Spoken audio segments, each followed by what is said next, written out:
Hi, everyone. Judge Andrew Napolitano here for Judging Freedom.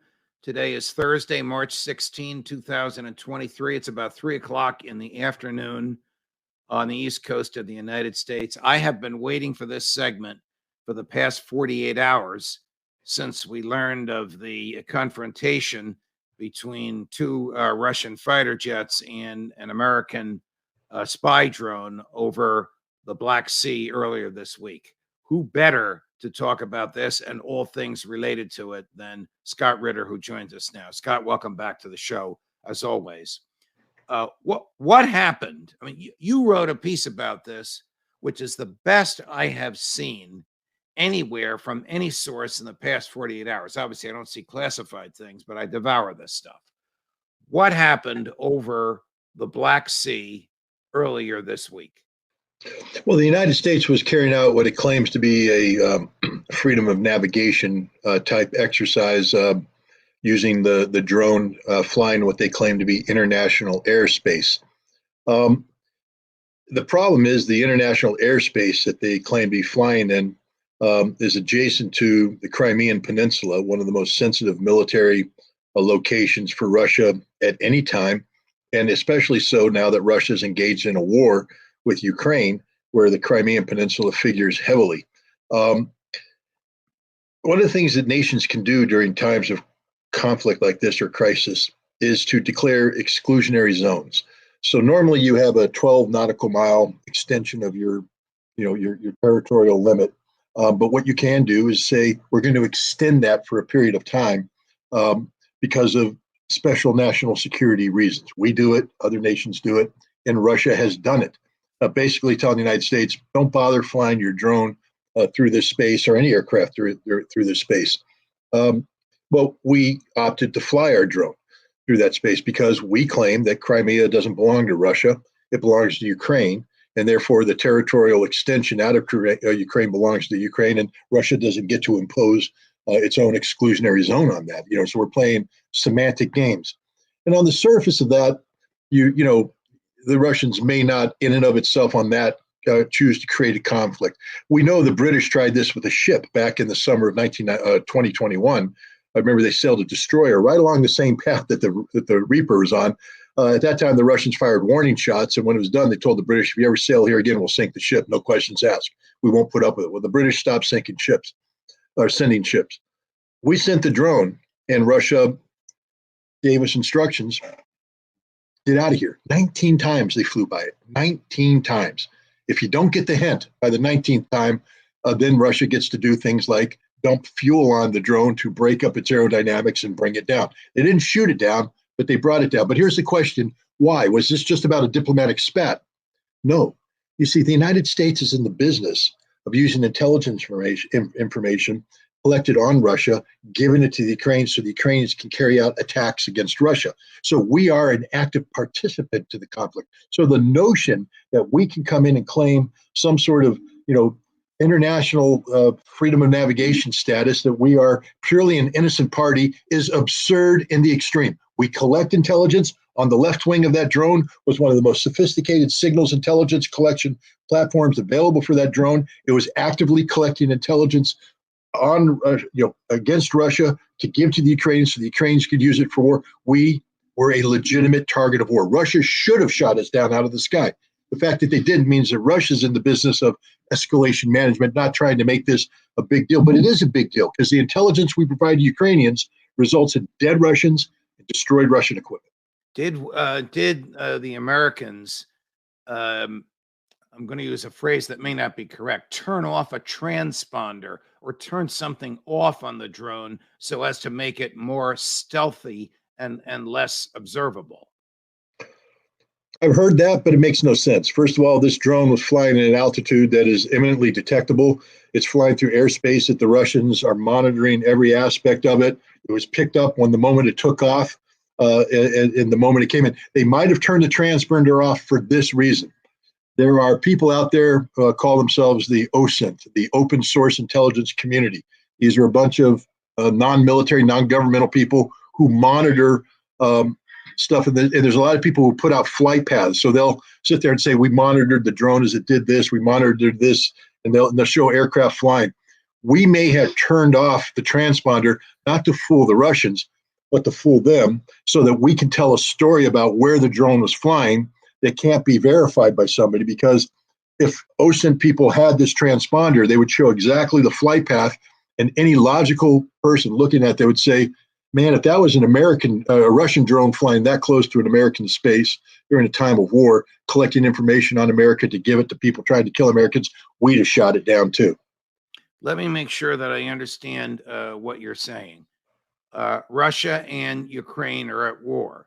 The United States and NATO are backing up Ukraine with cash, with military equipment, and secretly with human beings on the ground.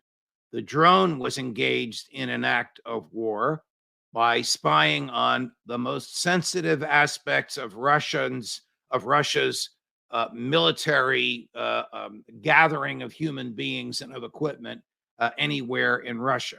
The drone was a legitimate target of war, intentionally sent into the theater of war by American military authorities. Is all of that true? Absolutely. Here's what, I can't say this with a straight face.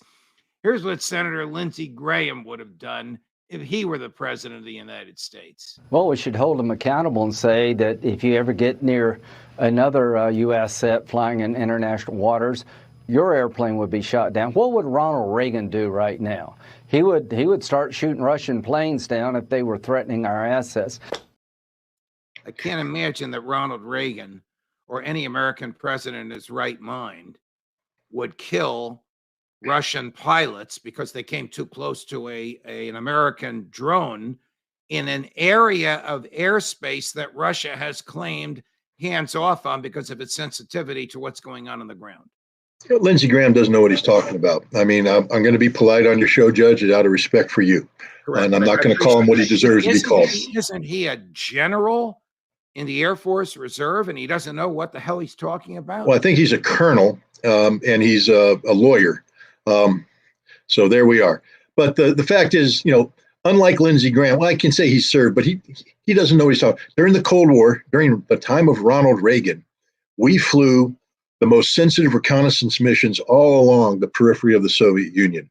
And on numerous occasions, the Soviets challenged us. What would Ronald Reagan do? Hey, Lindsey Graham, how about the USS Caron in the Black Sea, 1988? An American cruiser was coming too close to Crimean Peninsula. Imagine that. And what did the Russians do? They sent a ship out that rammed it to knock it off course, made physical contact. What are you going to do, Lindsey? Sink the Russian Navy? You idiot. No, this is what big boys do. You see, big boys play big boy games, and they understand the consequences of the big boy game. We pushed it too far. The Russians took down the drone. Big boys back off and go, lesson learned. Lindsey Graham, a little boy, wants to play tough guy. It ain't going to be him in the cockpit of the American aircraft. And I'll also tell you this, Lindsey, you don't have enough airplanes to put up and shoot down 2 Russian airplanes next to Crimea, because they got an air defense system that includes the S-400 missile. They'll shoot down everything you're bringing in at it. And what are you going to do now? Bomb the air defense systems? Then they bomb your airfields. Then what, Lindsey? We got a nuclear war. Is that what you want, Lindsey Graham? Everybody listening to Lindsey Graham should dismiss him immediately as a dilettante, an idiot, and a warmonger who only wants to get America in trouble. And if you take a look at his face, you'll understand he's not going to be the one who's paying the price. Here's his colleague and fellow neocon, Senator Marco Rubio. I think our response should be to fly more of these in that area and to potentially have them escorted by U.S. fighter jets who are manned and have the capability to respond. These are unarmed platforms. They're generally out there for reconnaissance, to see what's happening in the ocean, to have a situational awareness of what's going on in the area, totally according to international law. And so I think we should fly more of them. We shouldn't stop flying them. And in many cases, we should be prepared to scramble jets and respond if they are threatened by Russian aircraft. Again, the dumbest man in the world. Does he not understand, Marco, who's never served in the military? You want to take American military aircraft and fly them escorting a drone. Do you understand that the only advantages we have in air-to-air combat is long-distance engagement? You see, we don't do dogfights anymore, Marco. It doesn't work that way. We take off, and at a long distance with AWACS aircraft vectoring us in, we fire missiles to engage them in a long distance. You want to take all that advantage away, come up close next to their battle space where their air defenses will shoot you down. Their aircraft don't have to come close. They'll shoot you long distance. You're an idiot. He doesn't know anything about war, and he doesn't know anything about international law.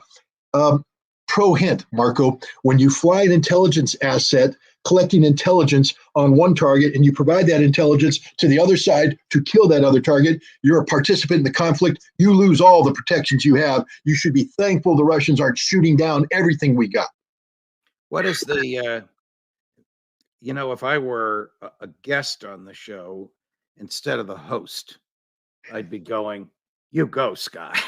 I apologize. Oh, no, man. You be yourself, and the audience loves it because they don't get this from anywhere else. And mainstream media is filled with the Lindsey Grahams and the Marco Rubios of the world who don't know what the blank they're talking about. What is the status of the affairs on the ground in Ukraine? Are we at a stalemate? Is Bakhmut about to fall? Are the Russian troops amassing, waiting for the earth to dry so they can come in enormous numbers? What do your sources and your observations tell you, Scott? Every day this battle for Bakhmut goes on, the Ukrainians are suffering close to 1,000 dead a day. So this isn't a stalemate. And the Russians? Like maybe 80, 100. Okay. It's still a lot. I'm not trying to minimize it. They're suffering casualties. Those are casualties that would break the heart of America. Remember, we lost 200 guys a week in Vietnam, and we freaked out as a nation. The Russians are losing 80, 100 guys a day. That's a heavy casualty, but it's not what the Ukrainians are losing, which they're suffering overwhelming casualties and their equipment. The Ukrainians are on they're on the cusp of the breaking point, and that will be reached sooner rather than later. I can't sit here and say Bakhmut will fall tomorrow, fall in a week. Bakhmut will fall. We know that. And when it does fall, it will open up the Ukrainian front like a can that bursts. And as President Zelensky has said, if Bakhmut falls, all of the Donbass falls. It opens up the entire Donbass region for the Russians to move in and take it. That's why the Ukrainians are fighting so hard for it. They are fighting hard. Let there be no doubt about this. This is not an easy fight. So this is not a symbolic victory or an emotional victory or a victory. This is not a symbolic fight or an emotional fight or a fight for morale. This is a substantive fight, which when lost by the Ukrainians will have a substantive and material effect on Russia's march westward. Agreed? Agreed. This is serious. Look, you can't predict the future. And we don't know how this war is going to, I think I have an idea. I've been very forceful in saying it. I'll say it again. This war ends end of summer, early October. Ukraine can't win this war. And with that assessment in mind, this battle for Bakhmut, what has been taking place since May, but especially since the last couple of months, will go down in the history of this conflict as the critical battle of the war. This is the one where the Ukrainians burned up their strategic reserves. The Russians were able to initiate the beginning of the collapse of the Ukrainian army. This is the battle that will go down as the Kursk. Kursk was a key battle during World War II on the Eastern Front. Right. This will go down as the Gettysburg for Americans. Understand that. Gettysburg was the turning point in the American Civil War. Bakhmut is the turning point in this conflict. The Poles have agreed to send 4, which doesn't sound like a lot, but it is the first time any Western country is doing this, fighter jets to Ukraine. So a couple of questions. Will these be manned by Polish pilots or by Ukrainian pilots? Is this a game changer? Is it significant? Is it a breakthrough for President Zelensky, who's been begging for air power for months? Well, the Ukrainians lose around 4 MiG-29s a week. These are Russian planes? Yeah. Does that mean they were left over from when the old Soviet Union days, or that they were captured from the Russians? No, these were Soviet MiG-29s that the Polish Air Force had acquired. And so they're old aircraft that date back to the Cold War. They've been refurbished, modernized a little bit, but they're old aircraft. They're maintenance nightmares. And the Ukrainians do have pilots that can fly them, so they don't have to be Polish pilots. Although, depending on the avionics in it, even though it's a MiG-29 airframe, if the Poles have upgraded the avionics, a Ukrainian pilot may not be familiar with those. So hopefully, they've been getting some sort of cross training and familiarization. How they're going to get the aircraft from Poland to Ukraine is an interesting thing, because if it takes off from a Polish airfield, flies into Ukraine, Poland just became a participant in the conflict. So they're going to have to somehow tow the airplane across time, et cetera. But four will accomplish nothing. They will be shot down. They probably, if the Russians, can detect them, they might be destroyed on the airfield before they ever get a chance to take off. This is not a game changer. It's a political stunt. What do these things cost? Well, again, because they were produced, back in the 1980s. You can't compare. Let's put it this way: an Su-27 of the kind that took down our $32 million drone cost the Russians around $30 million. This MiG-29, when it was built, probably runs in the area of $12 million. With upgrades, you could probably take it up to $15 million. So 4 airplanes, you're probably looking at around $60 million worth of stuff. But then again, there has to be spare parts. There has to, this is not as easy as people are like, well, why don't we just give them 4 airplanes? Because they're 4 logistical nightmares. Earlier today, when interrogating Jack Devine, I got him to acknowledge, I don't take credit for this because he just says what he wants to say. He acknowledged that an American goal in all of this is to drive Putin from office by weakening the military, causing a defeat, and then causing the people in Russia that can pull the levers of power to say enough is enough. It's time for you to go. After he said that, I countered with, and suppose he's replaced by his successor, Dmitry Medvedev, who has called for an invasion of Poland. This was Jack's response to that.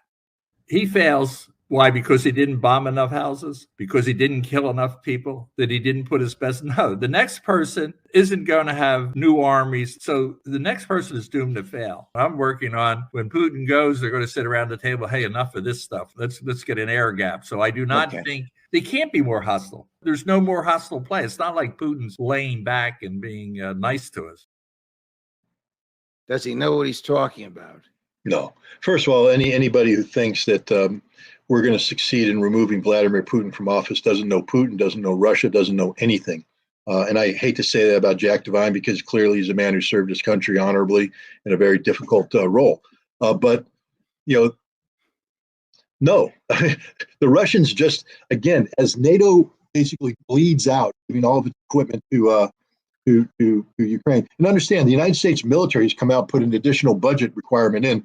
$300 million is what, or $300 billion, I'm sorry, is what it's going to cost to replace the equipment that we sent to Ukraine. $300 billion. So we sent what? Wait. Joe Biden has a blank check for $113 billion.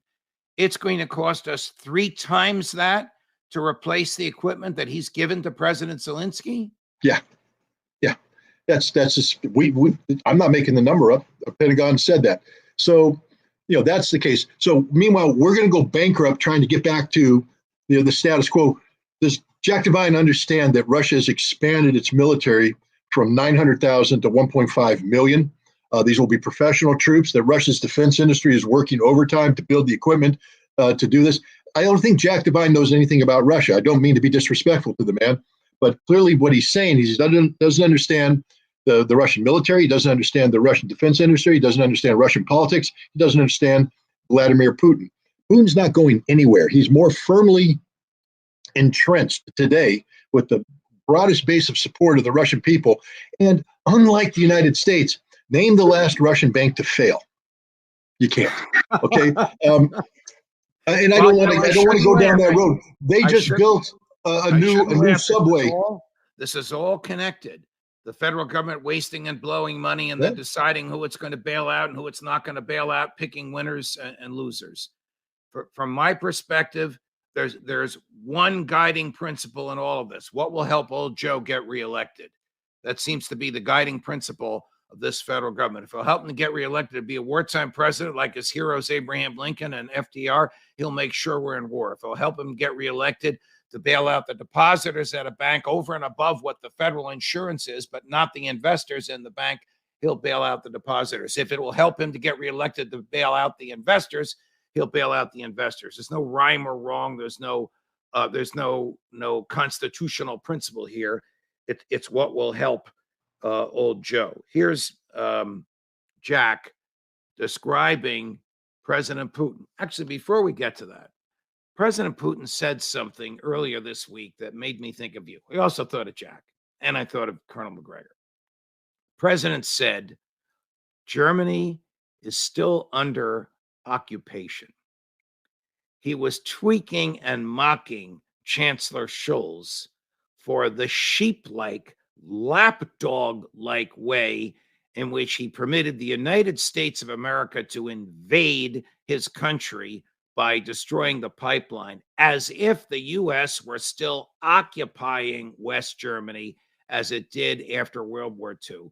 And when I heard President Putin say that, I never thought I would applaud something he said, but I applauded it because it was morally correct, it was historically analysis, and it was true. Look, the United States acts as if Germany's not a sovereign state. It's not just the bombing of Nord Stream. Do you recall under the Obama administration that the National Security Agency was listening to the personal cell phone conversations of Angela Merkel? Yes. We have military bases. Do you remember Donald Rumsfeld mocking the Germans in the lead up to the Iraq War, calling them old Europe? We wanted to turn Germany into a lily pad where we would just assume our ability to go in and use military space in Germany to carry out our adventures in the Middle East.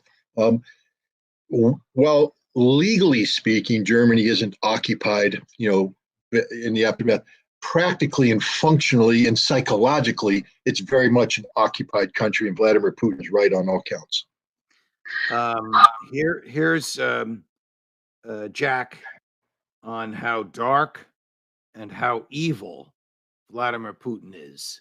Is Putin evil? Yeah, I think he fits into that category. When you kill the deaths that are mounting in Ukraine and you're not remorseful about it, it puts you in a new category. So okay. I think he's dangerous. And the second thing about him is I thought, he was more political than I've taken, I was tough on him, but I will take him down a few more notches on the big things that I thought were important. And we needed to have an accommodation with Russia, and there was room. There was no room.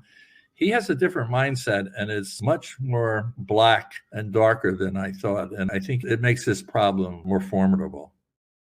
Evil, black, and dark. Whereas he's actually moderate. Not just that. I mean, with all due respect to Jack, the United States killed more people invading Iraq in 2003 than Russia has killed. And I'm talking about civilians, than Russia's killed in Ukraine in a year. Yes. The Russians have been very, very, very, very soft touch with the civilian population of Ukraine. I just remind people, when we liberated Normandy, we killed 60,000 French civilians, 60,000.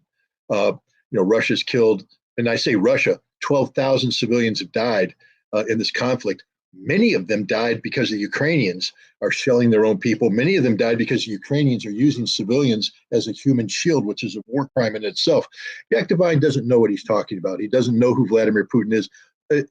I would challenge you to have Jack come up and tell me how many speeches of Putin he's listened to, how many conferences where Putin is talking to. Maverick. How many conferences that he's observed? My guess is that Jack Devine doesn't follow Vladimir Putin and is not aware of Vladimir Putin and shouldn't be talking about Vladimir Putin. Scott, we're going to set up that debate with you and Jack. Maybe Maverick can moderate it with me. Yeah.